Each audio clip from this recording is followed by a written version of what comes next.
Alright guys, so here we go. I'm going to talk about something fun today.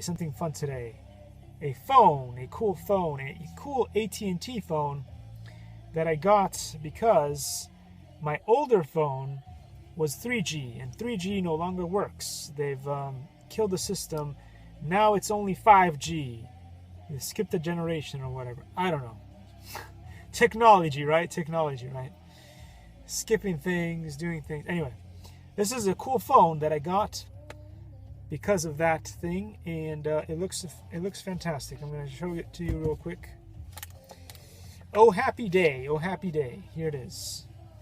New, running, and a little dirty because I don't have a cover for it yet, so I'm worried about breaking it. Anyway, I need to get a cover for this thing, and that's not the only cool thing that's going on today, but I'll talk about that in the next video. Thanks for watching. Likey.